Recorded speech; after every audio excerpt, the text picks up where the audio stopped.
وجوہات تو اس کی میرے خیال میں ایک یہ ہے کہ اس قدر عدم،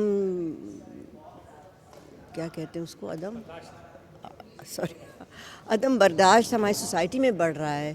اور ایک طرح سے میں کہنا نہیں چاہتی کہ یہ غربت کی وجہ سے ہے، کیونکہ یہ غربت کی وجہ سے نہیں ہے. یہ صرف ایک گینگ چوری کرنے کے لیے نہیں آئے، یہ مارنے پیٹنے کے لیے آئے. تو یہ کس قسم کا ایک عدم برداشت جو ہے، یہ اس کی کیوں یہ لیول اس لیول پر پہنچ رہا ہے، یہ سوچنے کی ضرورت ہے. یہ لوگوں میں وہ بات چیت کرنے کا جو ایک پیشنس ہوتی تھی اور پرابلم سالونگ جو ایک ہوا کرتی تھی پچھلے زمانے میں، وہ اب کوئی نہیں کرنا چاہتا. پرابلم سالو وہ صرف ایک ٹیررزم کے ساتھ یا تشدد کے ساتھ کرنا چاہتے ہیں.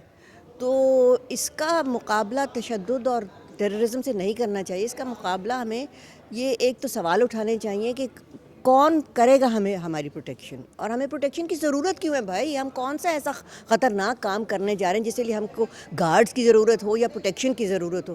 جو آپ لوگ کام پہ نکلتے ہیں تو کیا آپ جو فیکٹری ورکر کام پہ جا رہا ہے یا کوئی اور کام پہ جا رہا ہے، مزدور جا رہا ہے یا دفتر میں جا رہا ہے، ان کو کوئی پروٹیکشن کی تو نہیں ضرورت ہوتی نا. تو پھر ہمیں کیوں، ایکٹرز کو کیوں یہ ٹارگٹ کیا جا رہا ہے. تو بس یہی سوال ہیں اور ان کے جواب اب ہمیں سوچنا چاہیے کہ کیا کرنا چاہیے اس کے لیے.